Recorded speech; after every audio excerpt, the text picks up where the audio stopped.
संगमनेर शहरातील प्रवरातीर साईबाबा मंदिराजवळ बाल शिक्षण मंडळाची जाजू इंग्लिश मीडियम स्कूलच्या भव्य नूतन वास्तूचा उद्घाटन समारंभ संपन्न झाला। या प्रसंगी कार्यक्रमाचे उद्घाटक श्री विनयजी सहस्रबुद्धे, कार्यक्रमाचे अध्यक्ष अहिल्यानगरचे पालकमंत्री तथा जलसंपदा मंत्री श्री राधाकृष्णजी विखे पाटील, भारतीय जनता पार्टीचे माजी राष्ट्रीय उपाध्यक्ष श्री श्यामजी जाजू, विद्यमान आमदार श्री अमोलभाऊ खताळ, संस्थेचे अध्यक्ष श्री अरविंदजी गणपुले, उपाध्यक्ष अरविंदजी रसाळ, सचिव नीलाताई जोशी व संस्थेचे सदस्य श्रीरामजी गणपुले यांच्या प्रमुख उपस्थितीमध्ये संपन्न झाला। या प्रसंगी विविध क्षेत्रातील मान्यवर उपस्थित होते। श्री निलेशजी जाजू व योगेशजी जाजू यांनी सामाजिक बांधिलकी जपत सदर संस्थेत भरभरून देणगी दिल्याबद्दल आलेल्या मान्यवरांनी जाजू परिवाराचे विशेष कौतुक केले। कार्यक्रमानंतर आलेल्या मान्यवरांचे डॉक्टर मुकुंदजी गाडगीळ यांनी आभार मानले आणि वंदे मातरम गीत नंतर कार्यक्रम संपन्न झाला। बघूया सविस्तर वृत्तांत।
उद्या राष्ट्रसेवेत केली पाहिजे। घडवलेल्या मुलांना कोणत्याही क्षेत्रात काम करताना राष्ट्रप्रथम ही भावना टिकली पाहिजे। या विचाराचं बाळकडू देण्याची या शाळेची परंपरा आहे। या शाळेचे अनेक विद्यार्थी वेगवेगळ्या क्षेत्रात मोठमोठ्या पदांवर कार्यरत आहेत। शासकीय अधिकारी आहेत, प्रशासकीय अधिकारी आहेत, डॉक्टर आहेत, वकील आहेत, इंजिनियर आहेत, राजकारणात आहे। या प्रत्येक फील्डमध्ये काम करताना या सर्वांना जे बाळकडू दिलं त्या बाळकडूच्या जीवावर त्या विद्यार्थ्यांनी राष्ट्रसेवा करावी अशी संस्थेची धारणा पहिल्यापासून राहिलेली आहे। राजेंद्र आणि शैलेश ओहरा परिवाराचे सर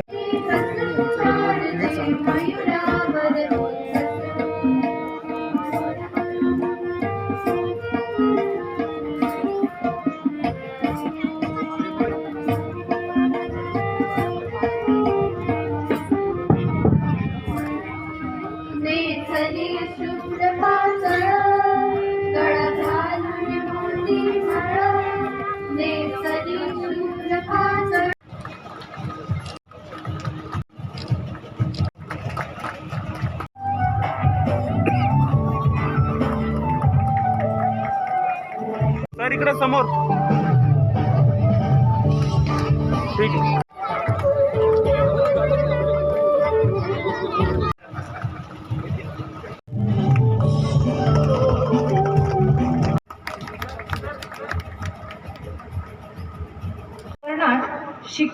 शिक्षणाची तसेच शिकवण्याची प्रक्रिया अधिक रंजक आणि प्रेरणादायी होईल याची मला खात्री आहे.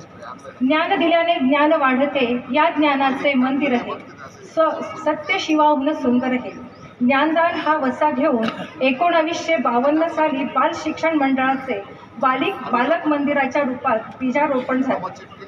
नंतर प्राथमिक शाळा, माध्यमिक शाळा, ज्युनियर कॉलेज आणि इंग्रजी माध्यमाची शाळा असे आता वटवृक्षात रूपांतर झाले आहे. काळाची पावले ओळखून 18 एप्रिल 2011 रोजी हनुमान जयंतीच्या सुमुहूर्तावर आदर्श इंग्लिश मीडियम स्कूलची अर्थात आजच्या जाजू इंग्लिश मीडियम स्कूलची स्थापना झाली.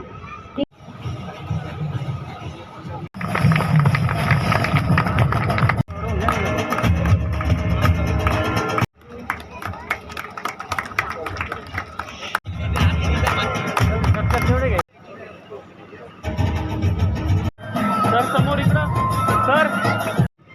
ते हे आत्तापर्यंतचं माझं ह्या शाळेचं 50 वर्षाचा ऋणानुबंध आहे. साधारणतः 4वी-5वी पर्यंत आदर्श विद्या मंदिर होती. त्याच्या पुढं दिगंबर गणेश सराफ विद्यालय होतं. तर मी आदर्श विद्या मंदिर, तामणे मॅडम मला आठवतं त्यावेळेस तिथले प्रिन्सिपल होत्या. आणि इकडं CC Joshi sir, IT Joshi sir vice principal, CC Joshi sir principal.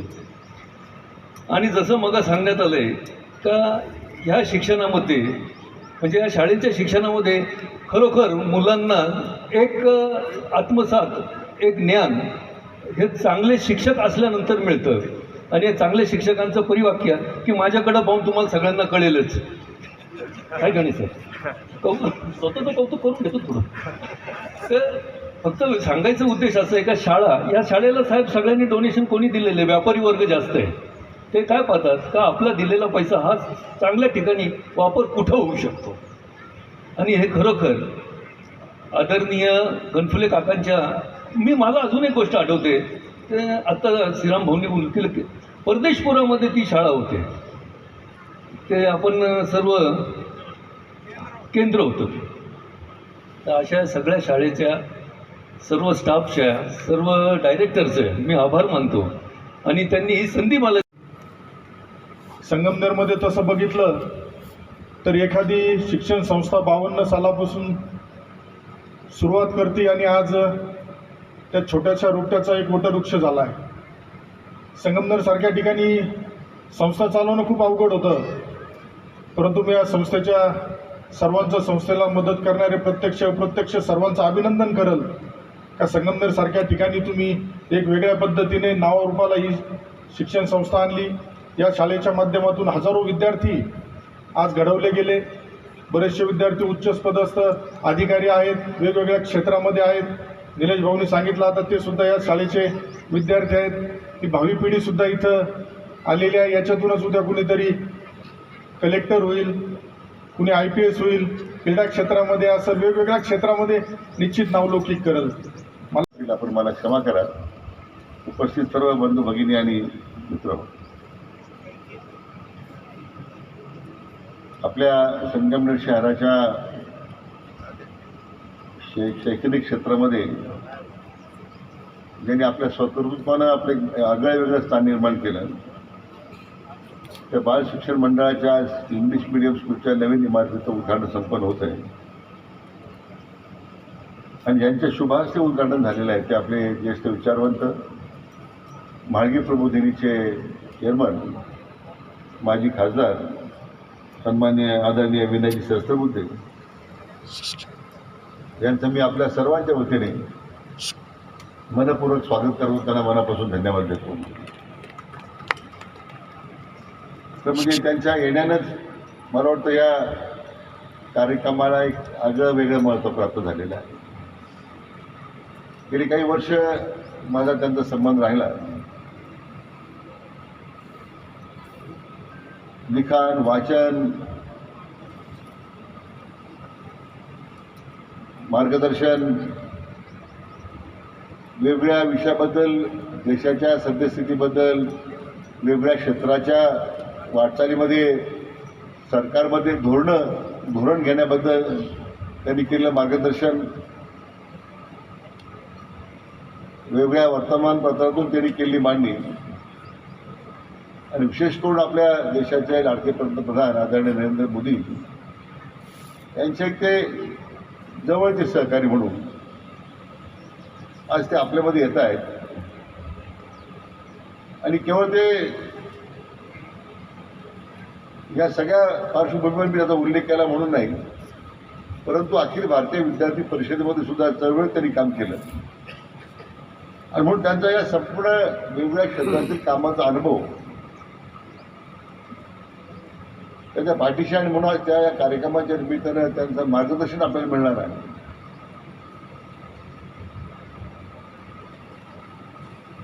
मला वाटतं मनस्वी त्यांच्या येण्यानं मला व्यक्तिशः आनंद झालाच आहे, परंतु आपल्याप्रमाणे मी सुद्धा त्यांचं भाषण ऐकण्यासाठी उत्सुक आहे. मी पुन्हा त्यांचं मनापासून या ठिकाणी स्वागत करतो.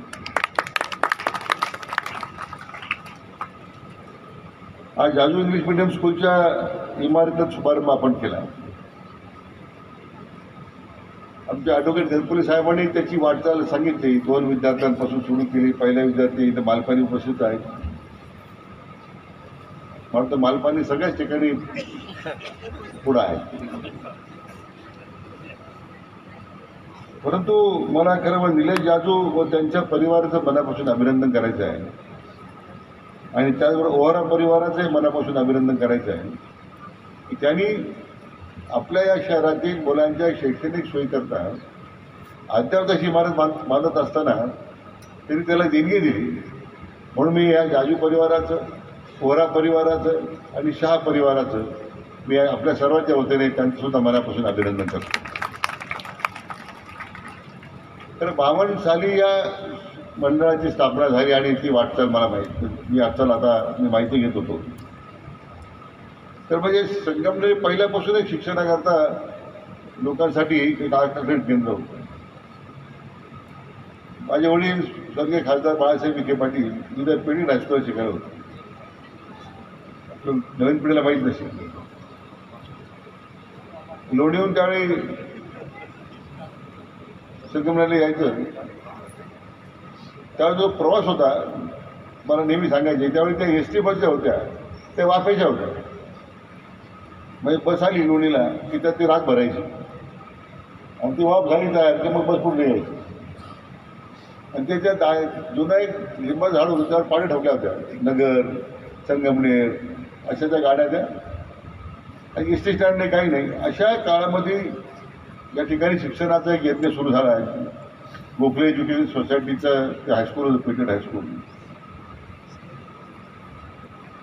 आणि 52 सालचा सुद्धा प्रवास आत्ताचा जो आहे ह्या बालशिक्षण मंडळाचा त्याच पद्धतीचा आहे. इतका अविरतपणे या संस्थेचा जो वाटचाल राहिली. मला त्यावेळेच्या सर्व संस्था चालकांचं सुद्धा, अध्यक्षांचं, पद्धतीकाऱ्यांचं आणि विद्यमान पद्धतीकाऱ्यांसुद्धा या निमित्तानं मनापासून अभिनंदन करा. यासाठी ती जी परंपरा 52 साली होती ती आपण अजूनही निरंतरपणे सुरू ठेवली, त्याचं सुद्धा मी मनापासून अभिनंदन करतो. या संस्थेने किती खडतर काळातून काम केलं आणि आज ज्या पद्धतीने उभी आहे हे सांगण्याची गरज नाही, त्याचे सगळे आपण साक्षीदार आहोत. शिक्षणाचं किती महत्त्व आहे. माणसाच्या जीवनामध्ये जीवनाचं व्यवस्थापन करण्यासाठी शिक्षणाचा काय भाग आहे.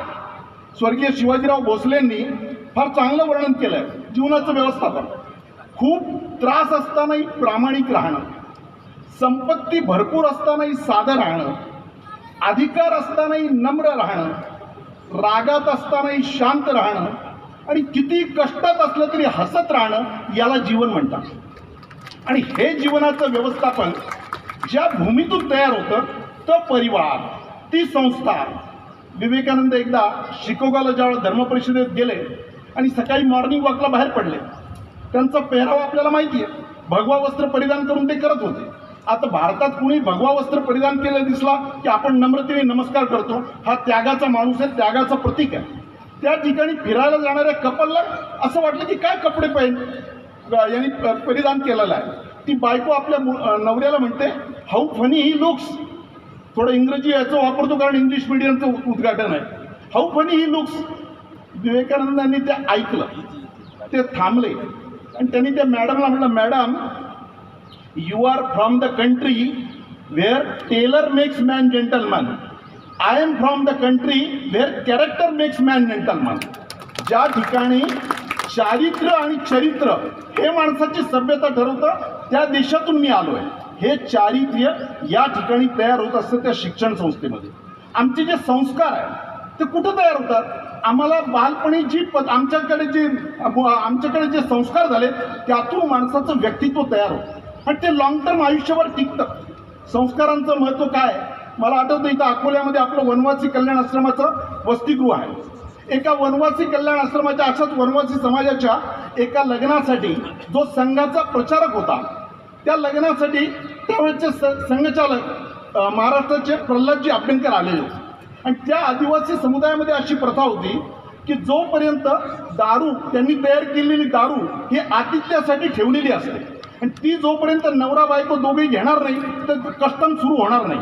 आता हा प्रचारक राहिलेला माणूस दारूला कधी स्पर्श नाही केला. तो म्हणला मी काय हात लावू शकत नाही. सगळं तिथं धर्मसंकट उभं राहिलं. लोक म्हणले जर यांनी पिलं नाही तर सुरू होणार नाही. हळूच प्रल्हादजींनी सांगितलं अरे एक चमचा घे. म्हणले काही फरक पडत नाही. तो म्हणला नाही नाही तुम्ही मला जे शिकवलं मी हे करू शकत नाही. शेवटी विषय आला. एक बोट त्याच्यात बुडवलं आणि चाखलं तरी मानलं जाईल. त्याच्यावर तडजोड झाली. लग्न झालं. 4 दिवसांनी जेव्हा मित्र भेटले तेव्हा ते म्हणले अरे एक बोट चाखणं काय आणि पूर्ण पिणं काय? तू बाटला म्हणजे बाटलाच आहे. तो हळूच म्हणला अरे मी असा थोडाच आहे. मी संघाचा प्रचारक राहिलेलो आहे. मी बुडवलं एक बोट आणि चाखलं दुसरं बोट आणि लग्न झालं. हे संस्काराचं महत्त्व आहे जे बालपणी. शालेय शिक्षणाचा ज्यावेळी आपण विचार करतो आजच्या काळामध्ये, त्यावेळी माझ्यासारख्या कार्यकर्त्याला 3 मुद्दे विशेष महत्त्वाचे वाटतात. त्याच्या अनुषंगाने संक्षेपामध्ये मी काही मांडणी आपल्यासमोर करतो. याचं कारण असं की शालेय शिक्षणामधला आज सगळ्यात महत्त्वाचा विषय कौशल्य शिक्षणाची चर्चा राधाकृष्णजींनी केली. तो शालेय शिक्षणाचा आजच्या भाषेत ज्याला कॉन्टेंट म्हणतो आपण, तो आशय काय असला पाहिजे, आकृतिबंध काय असला पाहिजे, कशा पद्धतीने शिकलं पाहिजे. म्हणजे मला तर असं वाटतं की शालेय शिक्षणाच्या सगळ्या व्यवस्थेमध्ये विद्यार्थी हा केंद्रबिंदू असला पाहिजे. राधाकृष्णजी संसदेमध्ये असताना शिक्षण विषयक स्थायी समितीचा मी अध्यक्ष होतो संसदेच्या. तर आम्ही अशी एक सूचना केली होती की काही शाळांनी तरी असे प्रयोग करून पाहावेत की विद्यार्थ्यांनाच सांगावं की त्यांना शिकायचं असलेलं पाठ्यपुस्तक बनवून द्यावं. मराठीचं पाठ्यपुस्तक 9वीची मुलं 8वीसाठी उत्तम पाठ्यपुस्तक बनवू शकतील. इतिहासासाठी उत्तम पाठ्यपुस्तक बनवू शकतील. कारण त्यांना आता असं नाही राहिलं की फक्त शाळेतनंच ज्ञान मिळतं. त्यांना आता ज्ञान घेण्याचे स्रोत मुबलक उपलब्ध आहे. इंटरनेट आहे, घरातले आई वडील आहेत, वेगवेगळ्या पद्धतीने सगळी माहिती त्यांच्यासमोर येतच असते आणि त्यामुळे त्यांना खूप चांगलं कळतं की आपली गरज काय. मी आपल्याला एक उदाहरण देतो. आशयाचाच विषय निघाला आहे की या मातीचा सुगंध असलेली अशी जी आशयाची मांडणी आहे ती त्या पाठ्यक्रमामध्ये असली पाहिजे. म्हणजे मला तर कधीतरी वाटायचं, आम्ही शाळेत होतो राधाकृष्णजी, तुमचाही अनुभव वेगळा नसेल, ते टुंड्रा प्रदेश, तैगा प्रदेश आणि नाईल नदी इकडून पूर्वेकडून पश्चिमेकडे, अरे कशासाठी? आम्हाला आमच्या ईशान्य भारताची माहिती नाही. मणिपूर हे शहर आहे का राज्य आहे याच्याबद्दल गोंधळ आहे. कोहिमा नावाचं शहर आहे जी नागालँडची राजधानी, हे आम्हाला पत्ता नाही आणि आम्ही नाईल नदी पाठ करू राहिलो. त्यामुळे हा जो भारतीय आपल्या सगळ्या भावविश्वाचा आवश्यक असलेला जो भाग आहे तो अभ्यासक्रमात येणं गरजेचं आहे. चांगली गोष्ट आहे की NCERT आणि भारत सरकारने पाठ्यपुस्तक विषयक आम्ही जो एक अभ्यास अहवाल दिला होता त्याच्यातल्या जवळजवळ सगळ्या शिफारसी मान्य केल्या आहेत. आणि तो अहवाल तयार करत असताना आम्हाला एका वेगळ्या अनुभवाला सामोरं जावं लागेल. पाठ्यपुस्तक रिफॉर्म्स, टेक्स्टबुक रिफॉर्म्स, पाठ्यपुस्तकातल्या सुधारणा असा विषय होता. तर आमच्याकडे गुडगावमध्ये राहणारा आणि एका इंग्रजी माध्यमात जाणारा पण ज्याची आई मराठी आहे असा एक व्यंकटेशन नावाचा मुलगा, त्यांनी पत्र लिहिलं संसदेच्या समितीला की मला संसदेच्या समितीसमोर येऊन साक्ष द्यायची आहे. 7वीतला मुलगा. आता इतक्या लहान मुलाला संसद समिती कधी बोलवत नाही. पण आम्ही सभापतींची परवानगी घेतली. ते म्हणले बोलवा, काय हरकत नाही, त्याचं म्हणणं ऐकून घ्या. आम्ही बोलावलं आणि बहुतेक संसदेच्या इतिहासात समितीसमोर साक्ष द्यायला आलेला सगळ्यात तरुण मुलगा तो असतो. त्यांनी आम्हाला काय सांगितलं, आणि ही घटना 2018-19ची, ज्यावेळी NCERTची पाठ्यपुस्तकं बदललेली नव्हती, प्रक्रिया सुरू होती पण बदलली नव्हती. त्यांनी सांगितलं की माझ्या 7वीच्या इतिहासाच्या पुस्तकात मला औरंगजेबाबद्दल 4, शहाजहानाबद्दल 3 परिच्छेद वाचावेच लागतात, आणि मी त्यावेळी बघतो की माझ्या छत्रपती शिवाजी महाराजांबद्दल काय लिहिलंय, त्यांना 8 ओळींमध्ये त्यांचा विषय संपवला. महाराणी झाशीबद्दल 2 ओळी, अहिल्यानगरचीच चांद बीबी आपण सगळे जण ओळखतो, त्यांच्याबद्दल 3 ओळी. हा काय प्रकार आहे, तुम्ही मला हे नको ते का शिकवता, अशी तक्रार घेऊन तो आला. आणि आम्ही त्याचं म्हणणं ऐकून घेतलं. पुढे त्या मुलांनी त्यावर एक पुस्तक लिहिलं की कशा पद्धतीने पाठ्यपुस्तकं बदलण्याची गरज आहे. आणि अगदी परवा डिसेंबर महिन्यात पुण्याच्या एका कार्यक्रमात, तो आता पुण्याला कॉलेजचं शिक्षण घेतो, तो मला भेटायला आला हे सांगायला की तुम्ही शिफारसी सांगितल्या त्या मान्य झाल्या आणि त्यामुळे पाठ्यपुस्तक बदललंय, हे बघा असं करून पाठ्यपुस्तक दिलं. आपले आजचे जे प्रमुख वक्ते होते, माननीय श्री राधाकृष्ण विखे पाटील आणि विनयजी सहस्त्रबुद्धे यांचा शिक्षण क्षेत्रामधला नक्कीच आमच्यापेक्षा तरी खूपच गाढा अभ्यास आहे. आणि त्यांनी केलेल्या सूचनांचा आम्ही आमच्या संस्थेमध्ये त्या सूचना राबवण्याचा प्रयत्न करू असे दोघांनाही आश्वासन देऊन, मी वेळात वेळ काढून आणि नेहमी खूप घाई असताना सुद्धा आमच्या संस्थेमध्ये माननीय मंत्री राधाकृष्ण विखेजी उपस्थित राहिले, त्याबद्दल त्यांचे मनापासून आभार मानतो. विनयजी सहस्त्रबुद्धे ते मला ओळखणं शक्य नाही, पण साधारण 1982 साली ठाण्याला माझी त्यांची एका मित्राबरोबर भेट झाली होती. तेव्हा खूपच छोटा कार्यकर्ता होतो आणि तिथे टेकडीवरती आमचे रघुजी काका देशपांडे वनवासी कल्याण आश्रमाचं काम करायचे. आम्ही तिथे त्यांच्याकडे जायचो. मी तेव्हा भिवंडीमध्ये इंटर्नशिप करायचो 1983-84 साली. त्यावेळेला मी त्यांचं भाषण ऐकलं आणि मला ईशाननी त्यांचं नाव शाळेच्या उद्घाटनाकरता सुचवल्या.